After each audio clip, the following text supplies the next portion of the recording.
Hello my crafty friends, welcome back to my channel. Today we're gonna play with one of these flowers that is called Echinacea. I had to Google it to see how to pronounce it because I had no idea.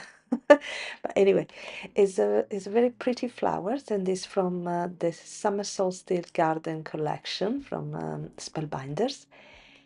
And today we're gonna make a card with this. So I'll show you what to create. It's got this two different petals style, let's say, a free leaf, and oh, too much sun. Let me close the curtains 1 second. There you go, much better. Then it's got this little stars die that create this tiny little stars. I die cut in red and yellow, but today I'm just gonna use the yellow. I know you saw already a card with those, but this is a new one. So I started by ink blending my leaf and the center of the flowers. I used twisted citron and which one was that? Don't remember the other one. Lucky clover, that's what it was. So now I'm just molding my petals using the tools from Susan Tierney-Cockburn. Cockburn, yeah. Sorry, I'm all over the place today. And just to create this more natural look, and I think I succeed. It's a very pretty flowers. And this time I'm gonna go for actually a daisy. I'm gonna make it a daisy. The echinacea can be different, all different colors, but today I'm gonna make it in white and yellow, like a very simple daisy. So I'm gonna layer both the style petals and offset them, so you got a fuller flower. Just pressing for a few seconds on the glue adhere perfectly well, and then what I do, I put some more glue and I'm gonna let it dry so it become hard, and then I'm gonna add some more glue. This is the glossy accent, so it create a dome basically to give more dimension to my center. And now with using the tools, I'm changing one of the end with the tiny ball. Unfortunately, this is not available anymore, this tool. I don't know why. I think it's very good. But yeah, there is all-in-one tools from Spellbinder that are similar, but not exactly this one. That has got all the different embossing tools. Now I'm just gonna attach all my little stars in the center. So I'm using tweezers after I shape them. I press in the center, so now they are a lot more dimensional. So there's a lot of dimension in this flower.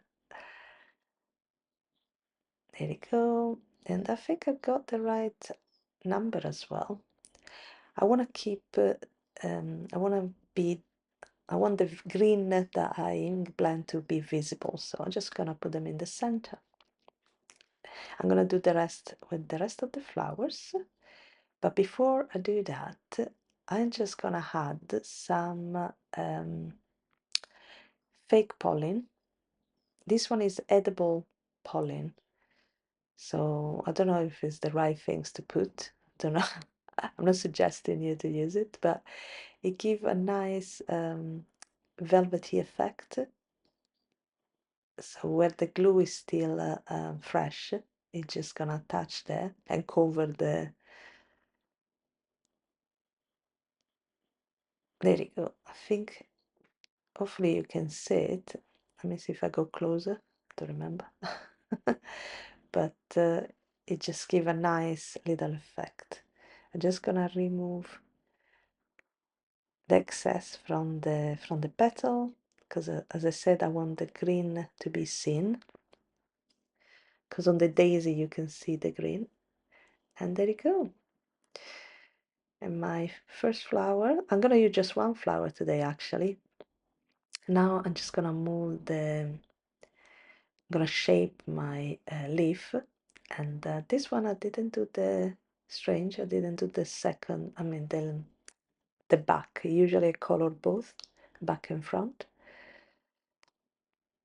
but I didn't this time. Anyway, if you do rotation movement, it creates the shape and the more natural look.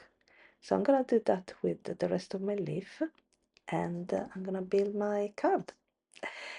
Now I got this panel that is slightly smaller than A2 size in light blue cardstock, and I embossed it with the old embossing folder I had in my stash. I think this one was one of the monthly one that I received.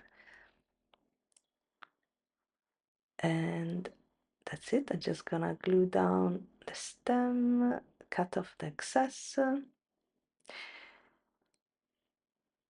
There you go. And to keep my flower dimension, I'm just gonna attach one single foam square in the center, and I leave it like that, not pressing down. So this card can't really be mailed, you have to be undelivered. There you go. Now it's time to add some leaf. I add a couple at the bottom of the flowers and then some attached to the stem. Just decide what I like most. And this one I put a little foam square as well to keep the shape. I'm thinking, should I add some more? But then I decide not to. And it's time to attach my sentiment. I'm gonna have the leaf coming on top of it. The sentiment is already stuck a few times, so it's got dimension. And this one is from a lovely better press set that I've got in my stash. I will list everything below. And this is the last final touch. Just a couple of sparkly gem. I'm using the crystal mix from Spellbinders. That is one of my favorite. I use it quite often. And I just have a couple around the sentiment. And that's it, the card is done. I hope you like it. Thank you so much for watching the video. I'll see you next time. Bye.